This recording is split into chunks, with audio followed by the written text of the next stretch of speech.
Today I have a very hot take about why I don't think Christians need to go to church. First off, if you're one of those people that...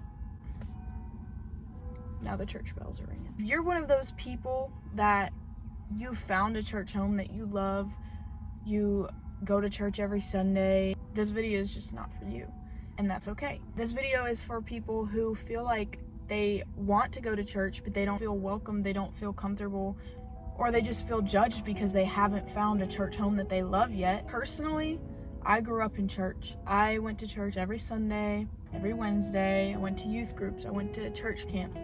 I went to everything. I've been a Christian for as long as I remember. I came to God for real for myself when I was around 13. And I've been a Christian ever since. I love Jesus. I love the Bible. I love learning more about God and growing. I love worship and I love coming together with other Christians. To me, that is what church is. The church never meant to be just a building. And it never meant to be a one-day thing. The word translated church in the English Bible is ecclesia or ecclesia. I don't really know the correct way to say it, but this word is the Greek words kaleo, I don't know how to say that word either, which means to call, with the prefix ek, which means out. The word means the called out ones. That's what church is, according to the Bible.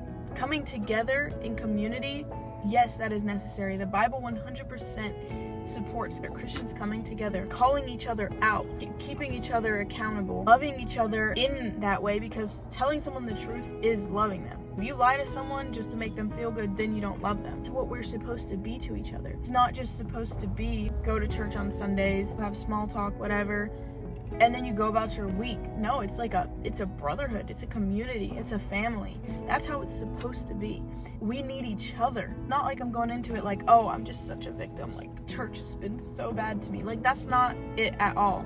You go to church and people are already putting their Bibles on their chairs to save their spot, so that other new people visiting, forget about them. They ain't getting the front spots. Nobody's taking my seat. How godly is that? Sorry, but I don't think that's right. If you are new, half the people barely even talks to you, barely even welcome you to sit next to them. And I know all churches are different. Trust me, I'm not saying all churches as a whole. I'm not saying you shouldn't go to church or you shouldn't try another church. I think people get caught up in an idea that just going to church makes you a Christian, but it doesn't. Going to church does not make you a Christian. So that means not going to church can't make you not a Christian, because it doesn't make you a Christian in the first place. I think it's just that simple. We are the called out ones, so we need to stand out. We can't be just blending in with the world, doing all the same things that all of the world does, that all the people around us do. We have to be different. We're supposed to be the salt of the world. We're supposed to be the light of the world. If you feel left out because you don't go to church, but you have a deep relationship with God, and you know you do, and you love to come together with other Christians, and you love to worship, but you just feel like there's something missing because you're not at a church, trust me, I understand. But I think it's because the way that people have treated it. When you tell them you don't go to church, they look at you like you're crazy. They tell you, well, you have to be the change. You have to go in the church and make a change. I understand. We're not going to church just for what we can get out of it. We're going to church for what we can bring. But you shouldn't be going to a concert and feel more loved by the people around you, more welcome, making friends with strangers. Or the club, some people go to the club and make friends, but you go to church and the people next to you won't even talk to you. That's not right. That's not what God wanted. That's never what God wanted. If they can go anywhere else other than church to find that, then why would they go to church? And why would they want our God?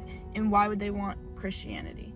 I, as a Christian, if I feel uncomfortable in certain churches because of the way the people around me are so ingenuine, I can't imagine going into a church being a non-believer, just trying to seek out some family, some help. We need to be aware of how we treat people in church and outside of church, to be aware of how we come off, the influence that we have. And I know a lot of people probably aren't going to like this. All I'm saying is grace is what saves us, not works. Not going to church, not being in the worship team. All of these things are good, but they are not what make you a Christian.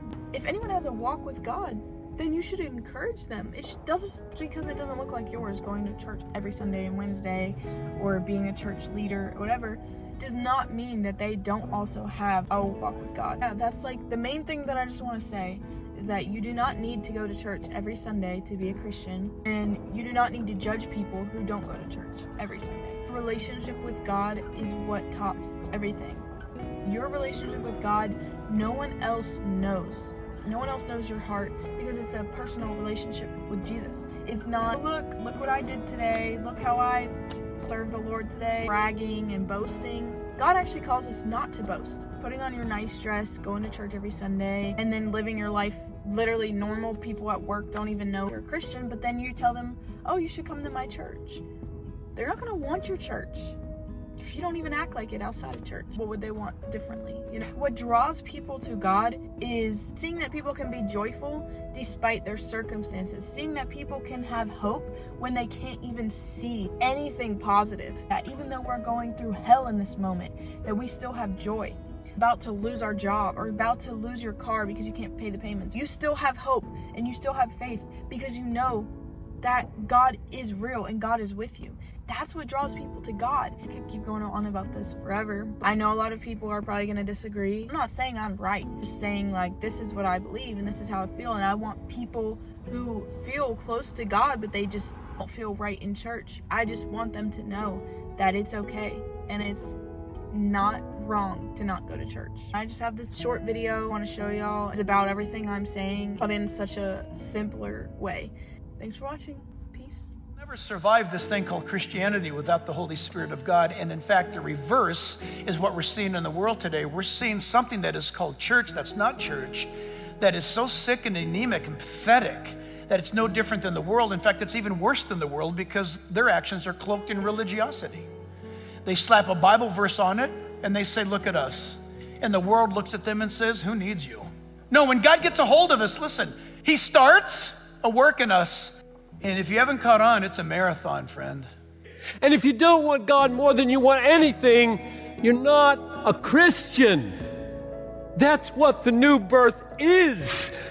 It takes hearts that are in love with the world and puts them in love with Christ and his Father and the gospel and the glory of being saved and promised to go into everlasting paradise of joy. And if it's a ho-hum, boring, insignificant thing to you and everything else in the world is real to you, you're not a Christian. I don't care how many decisions you've made, how many aisles you've walked, how many cards you've signed. I don't care what you do, what church you go to. That's not Christianity. That was the revolution for me. It is very threatening. Yes, it is. It's terrifying to learn that my heart has to be changed in order to be a Christian. I have to have values that are new, passions that are new, desires that are new, joys that are new. New things make me happy. I don't just start going to church. Yuck. Who wants to call that Christianity? It's not. That was a revolution for me. My desires were not too strong. They were too weak. Because to become a Christian is to be given a new heart, which means new passions, new desires, new longings. Jesus now is your highest treasure.